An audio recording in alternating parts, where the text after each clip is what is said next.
The cowboy gave water to a barefoot heiress in the desert. 2 days later, 5 golden carriages surrounded his ranch.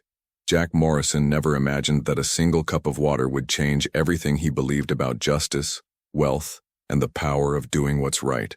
What happened next would shake the foundations of the entire Arizona territory. The scorching sun beat down mercilessly on the red dirt road leading to Tombstone, Arizona, in 1887. Jack Morrison wiped the sweat from his weathered brow as he guided his horse through the desert landscape, dotted with sagebrush and towering saguaro cacti. The 42-year-old rancher had been riding for 3 hours, returning from selling cattle in town when something unusual caught his attention. A figure stumbled along the dusty trail ahead, moving erratically under the blazing afternoon heat. As Jack drew closer, he realized it was a woman, her long dark hair matted with dust, wearing a torn white dress that had once been elegant. Most shocking of all, she was completely barefoot, her feet bloody and raw from walking across the harsh desert terrain. Jack immediately dismounted and approached her cautiously. The woman looked up at him with desperate blue eyes, her lips cracked and dry from dehydration. She appeared to be in her mid-20s with delicate features that spoke of a privileged upbringing. Yet here she was, alone and clearly in distress in one of the most unforgiving environments in the American West. "Ma'am, are you all right?" Jack asked, his voice filled with genuine concern. The woman tried to speak but could only manage a hoarse whisper. Jack quickly retrieved his water canteen from his saddlebag and offered it to her. She drank greedily, the precious liquid bringing immediate relief to her parched throat. "Thank you," she finally managed to say, her voice still weak but clearer now. "I thought I was going to die out here." Jack noticed her refined accent, clearly educated and from somewhere back east. This was no ordinary frontier woman. Her hands, despite being dirty from her ordeal, showed no signs of manual labor. The fabric of her dress, though torn and stained, was of the finest quality he had ever seen. "What happened to you? How did you end up out here alone?" Jack inquired, offering her more water. The woman hesitated, as if debating how much to reveal. "My name is Elizabeth," she said finally. "I was traveling with a group when we were attacked by bandits 2 days ago. I managed to escape, but I've been walking ever since trying to find help." Jack's jaw tightened at the mention of bandits. The Arizona territory was notorious for such attacks, particularly on wealthy travelers who made tempting targets for desperate men. He looked around the empty desert, realizing she had somehow managed to survive 2 days in this hostile environment with no water, no food, and no protection from the elements. "Well, Elizabeth, you're safe now," Jack said firmly. "My ranch isn't far from here. You can rest there while we figure out how to get you back to wherever you need to go." Elizabeth's eyes filled with tears of gratitude. "I don't know how to thank you. You've literally saved my life." Jack helped her onto his horse, noticing how light she felt, clearly weakened from her ordeal. As they rode toward his ranch, she remained mostly silent, occasionally wincing from the pain in her feet. Jack found himself stealing glances at her, puzzled by the mystery she represented. Everything about her spoke of wealth and status, yet here she was, completely vulnerable and dependent on the kindness of a simple cattle rancher. The Morrison Ranch sprawled across 500 acres of Arizona desert, a modest but well-maintained operation that Jack had built from nothing over 15 years of backbreaking work. The main house was a sturdy adobe structure with a wraparound porch, surrounded by corrals, a barn, and several outbuildings. It wasn't luxurious, but it was honest and earned through hard work. Jack's housekeeper, Maria Gonzalez, a kind-hearted Mexican woman in her 50s who had worked for him for 7 years, rushed out when she saw them approaching. Her eyes widened when she saw Elizabeth's condition. "Dios mío, what happened to this poor girl?" Maria exclaimed in her accented English. "Found her in the desert," Jack explained as he helped Elizabeth down from the horse. "She's been through quite an ordeal. Can you help her get cleaned up and find some clothes that might fit?" Maria immediately took charge, her maternal instincts kicking in. "Of course, Señor Jack. Come, mija. Let's get you inside and take care of those poor feet." As Maria led Elizabeth into the house, Jack couldn't shake the feeling that there was much more to this story than a simple bandit attack. Something about Elizabeth's demeanor, her careful choice of words, and the quality of her belongings suggested she was hiding something significant. Over the next 2 days, Elizabeth slowly recovered her strength under Maria's attentive care. Jack provided her with simple clothes that had belonged to his late wife Sarah, who had died of pneumonia 3 years earlier. Elizabeth wore them gratefully, though they were clearly a far cry from what she was accustomed to. During her recovery, Elizabeth proved to be intelligent and well-educated, engaging Jack in conversations about literature, politics, and world events that revealed a sophisticated understanding of topics far beyond the typical frontier experience. Yet she remained evasive about her background, always deflecting personal questions with skillful changes of subject. Jack found himself increasingly intrigued by his mysterious guest. She helped Maria with cooking and cleaning, showing a willingness to work despite her obvious unfamiliarity with such tasks. Her hands, soft and uncalloused, struggled with the simplest chores, yet she persisted with determination that impressed him.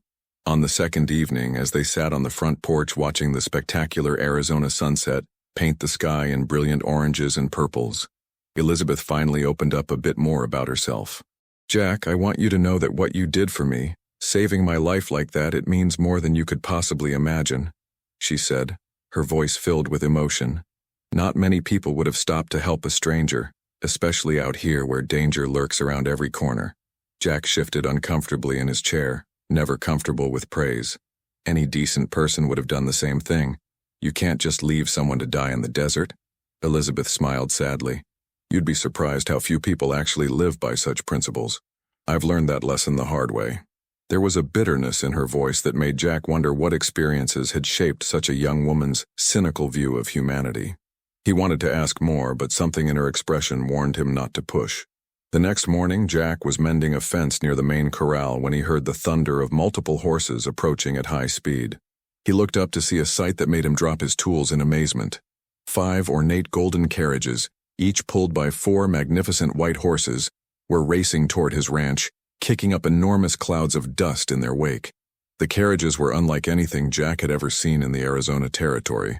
They gleamed in the morning sunlight, decorated with intricate metalwork and bearing what appeared to be family crests on their doors. The drivers wore elaborate uniforms, and armed guards rode alongside each carriage, their hands resting on their weapons. As the impressive procession came to a halt in front of his modest ranch house, Jack felt a growing sense of unease. This was no ordinary search party looking for a missing person. This was a display of wealth and power unlike anything he had witnessed in his 42 years of life.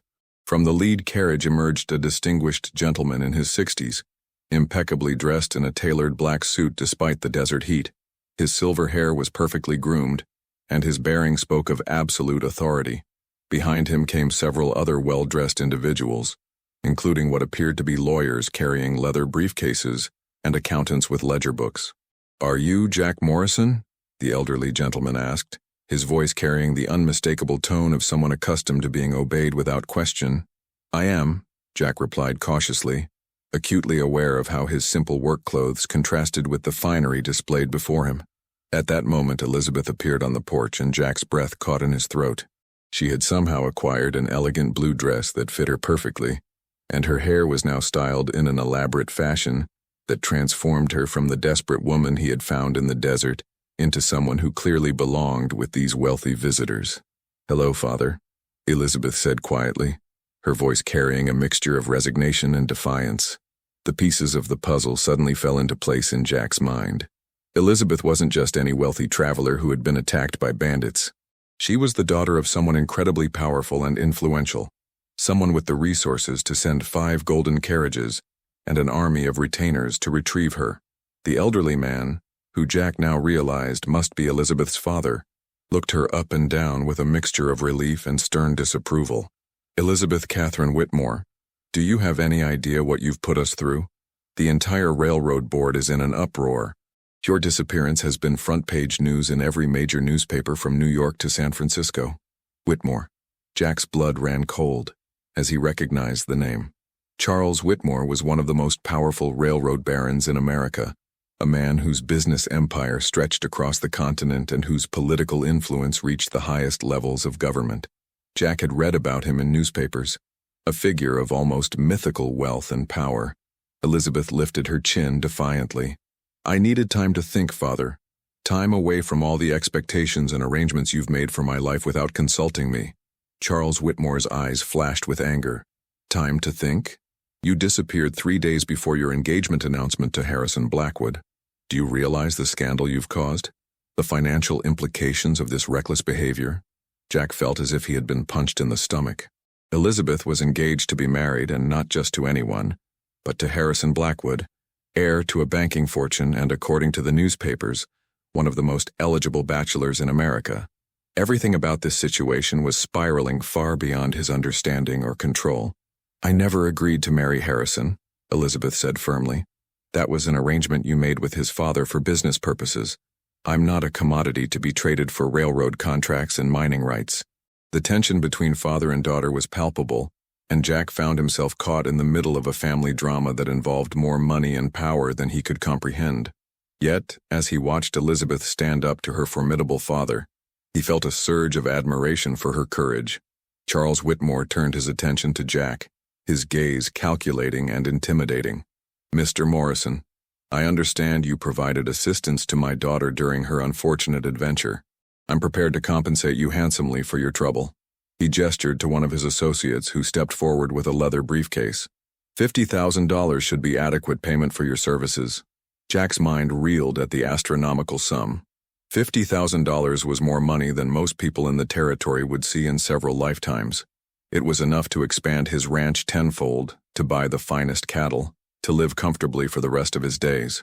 Yet something about the way Whitmore offered it, like a dismissal rather than genuine gratitude, rubbed him the wrong way. "I appreciate the offer, Mr. Whitmore, but I don't need payment for doing what any decent person would do," Jack said, his voice steady, despite the enormity of the moment. Whitmore's eyebrows rose in surprise. Clearly, he wasn't accustomed to having his generous offers refused. "I see. Well, then perhaps you'd be interested in other opportunities. I'm always looking for reliable men to manage my various enterprises. I could offer you a position that would set you up for life." Again, Jack felt the weight of temptation. A position with the Whitmore empire would mean security, wealth, and status beyond his wildest dreams. Yet he also sensed that accepting would somehow compromise his independence and integrity. "That's a generous offer, sir, but I'm content with my life here on the ranch." Charles Whitmore studied Jack with renewed interest, as if seeing him for the first time. Here was a man who couldn't be bought, a rare commodity in Whitmore's experience. This unexpected development seemed to intrigue rather than anger him. Elizabeth watched this exchange with growing amazement. She had spent her entire life surrounded by people who either cowered before her father's power or scrambled to profit from his wealth. Yet here was a simple rancher who treated both offers with polite indifference, more concerned with maintaining his principles than advancing his fortune. "Father, Mr. Morrison saved my life," Elizabeth said, stepping down from the porch to stand beside Jack.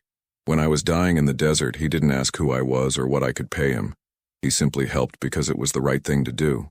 Something in her voice, a tone Jack had never heard before, made him look at her more closely. There was an intensity in her eyes, a decision being made in real time that would have consequences far beyond this moment. Charles Whitmore's expression shifted as he observed the interaction between his daughter and the rancher. His years of experience in reading people and situations told him that something significant was developing here, something that could complicate his carefully laid plans. "Elizabeth, we need to return to San Francisco immediately," he said, his voice taking on a more urgent tone. "The Blackwood family is waiting for an explanation, and every day this situation continues, it becomes more difficult to manage the social and financial ramifications." Elizabeth took a deep breath, and Jack could see her gathering courage for whatever she was about to say. The desert wind picked up, swirling dust around the extraordinary scene of golden carriages and finely dressed people gathered in front of his humble ranch. "Father, I've made my decision," Elizabeth announced, her voice ringing with newfound determination. "I'm not going to marry Harrison Blackwood or anyone else you choose for business reasons. I want to make my own choices about my life and my future." The silence that followed was deafening. Charles Whitmore's face darkened with a mixture of fury and disbelief. His associates shifted uncomfortably, clearly witnessing a family confrontation of unprecedented proportions. "Elizabeth, you're being foolish and naive," Whitmore said, his voice dangerously quiet. "You have responsibilities to the family, to the business empire that will one day be yours. These romantic notions about love and personal choice are luxuries we cannot afford."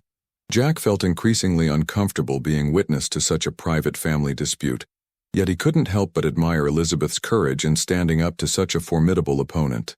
He had seen grown men wilt under far less intimidating circumstances. "Mr. Morrison," Charles Whitmore said, turning his attention back to Jack, "perhaps you could help me make my daughter see reason. Surely you understand that she belongs in a world far different from this harsh frontier life." Jack felt all eyes upon him, the weight of the moment pressing down like the desert heat. Elizabeth looked at him with a mixture of hope and fear, while her father waited for him to acknowledge the obvious truth of the situation. "With respect, sir," Jack said carefully, "I believe every person has the right to choose their own path in life, regardless of the circumstances they were born into." Elizabeth's face lit up with gratitude, while Charles Whitmore's expression grew even more stern.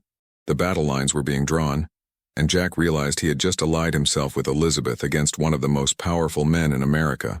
What happened next would be talked about in saloons and parlors across the Arizona territory for years to come.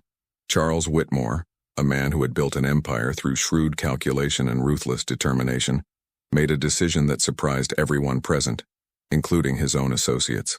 "Very well," he said, his voice measured and controlled.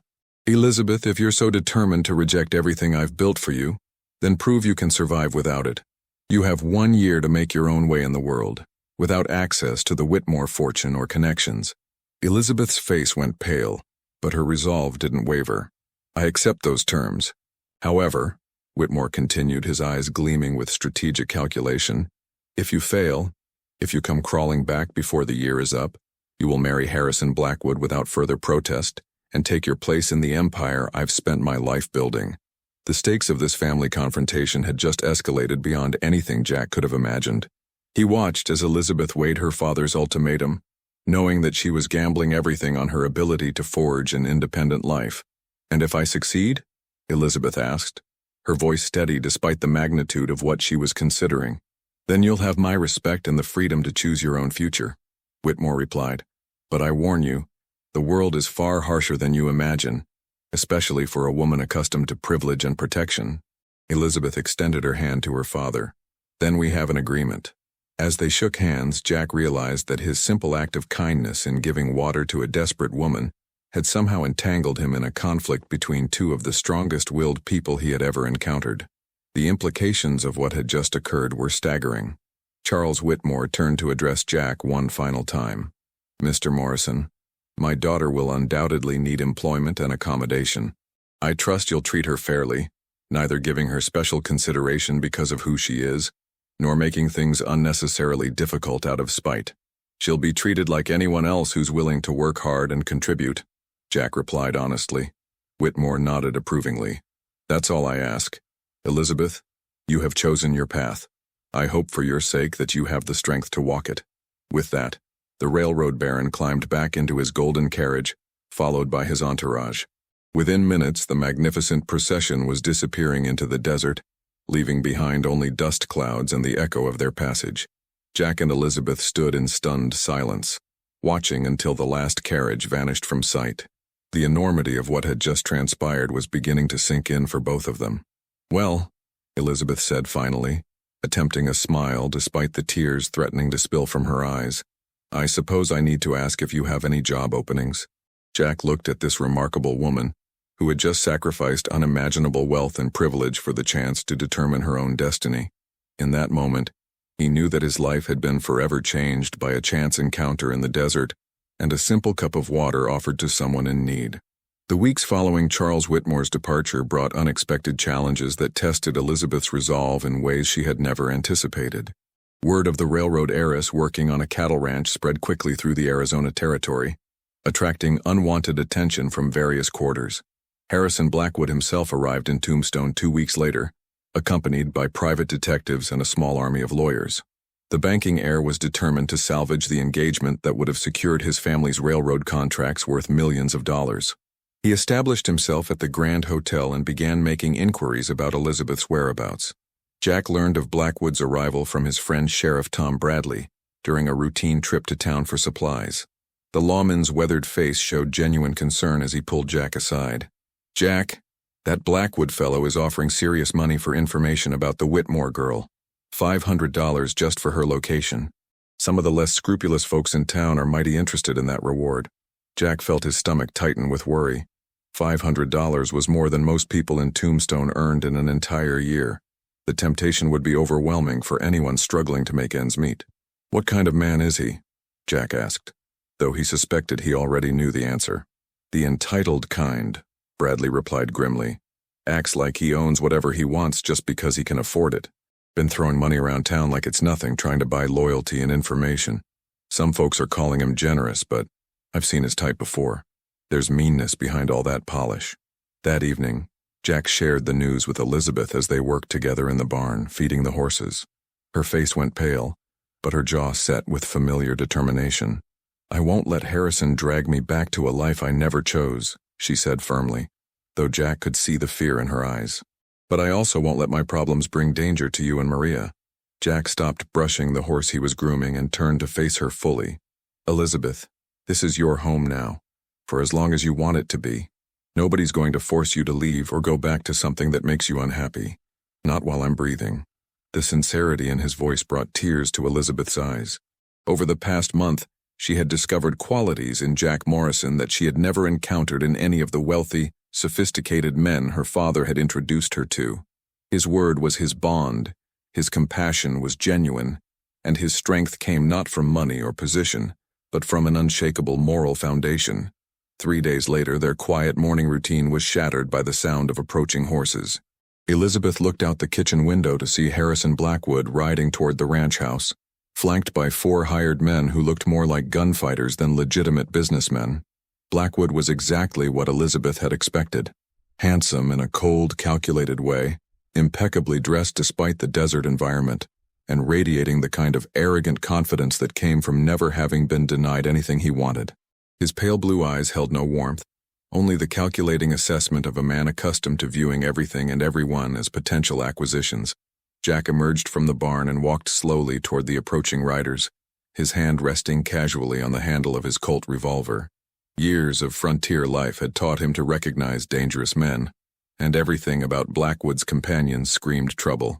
"Mr. Morrison, I presume," Blackwood said, dismounting with practiced elegance. "I'm Harrison Blackwood. I believe you have something that belongs to me." The casual way he referred to Elizabeth as a possession sent anger coursing through Jack's veins, but he kept his voice level and controlled. "I don't have anything that belongs to you, Mr. Blackwood. If you're looking for Miss Whitmore, she's free to speak with you if she chooses, but that choice is hers to make." Blackwood's smile was thin and predatory. "I think you misunderstand the situation, Mr. Morrison. Elizabeth is my fiancée, promised to me by her father in a legally binding arrangement. Her current infatuation with playing frontier woman is merely a temporary rebellion that needs to be corrected." At that moment, Elizabeth stepped out onto the porch, her chin raised defiantly despite the obvious tension of the situation. She had changed dramatically over the past weeks, her bearing now reflecting a strength and confidence that had been missing during her privileged upbringing. "Hello, Harrison," she said coolly. "I see you've traveled a long way for nothing. I told my father I wouldn't marry you, and that decision stands." Blackwood's mask of civilized charm slipped slightly, revealing the entitled rage beneath. "Elizabeth, this nonsense has gone on long enough. You have obligations, responsibilities that go far beyond your personal whims. The contracts between our families represent millions of dollars and thousands of jobs." "Those are business arrangements between you and my father," Elizabeth replied firmly. "They have nothing to do with me personally, and I refuse to be traded like cattle to secure your family's financial interests." One of Blackwood's hired men, a scarred individual with cold eyes, stepped forward menacingly. "Maybe the lady needs some encouragement to see reason." Jack's hand moved to his gun in a lightning-fast motion that froze everyone in place. "That would be a serious mistake, friend. Miss Whitmore is under my protection, and anyone who threatens her will answer to me." The tension in the air was electric, with both sides measuring the other's resolve and capability. Blackwood's men were clearly professionals, but Jack had the advantage of fighting on his own land for something he believed in deeply. "There's no need for violence," Blackwood said, though his eyes remained calculating. "Elizabeth, I'm offering you one final opportunity to return to San Francisco voluntarily. If you refuse, I have legal documents prepared that will compel your return based on our engagement contract." Elizabeth laughed, a sound devoid of humor. "Harrison, there is no engagement contract, because I never agreed to marry you, Any documents you have were signed by men who had no right to make decisions about my life. Your father had every right as your guardian and the head of your family, Blackwood countered. The law supports my claim, and I have the resources to pursue it through every court in the territory if necessary. Jack stepped closer to Elizabeth, his presence a silent declaration of support and protection. The law also says a woman can't be forced into marriage against her will, and out here we take that principle seriously. Blackwood studied the pair for a long moment, his mind clearly working through various strategies and contingencies. Finally, he nodded to his men, who remounted their horses with obvious reluctance. "This isn't over, Elizabeth," he said, his voice carrying unmistakable threat. "I've invested too much in this arrangement to simply walk away. You'll find that my patience has limits and my resources are virtually unlimited." As Blackwood and his men rode away, Jack felt Elizabeth's hand slip into his, trembling slightly despite her outward composure. He squeezed it gently, offering what comfort he could. "He's not going to give up easily," Elizabeth said quietly. "Neither are we," Jack replied with grim determination. Over the following weeks, Blackwood's campaign of intimidation escalated. He bought up several businesses in Tombstone, using his financial leverage to pressure suppliers who dealt with Jack's ranch. Feed prices mysteriously increased. Shipping costs to transport cattle suddenly doubled, and several of Jack's longtime business relationships became strained as partners feared economic retaliation. Most troubling of all, strange men began appearing on the edges of Jack's property, watching the ranch house through telescopes and taking notes in small leather books.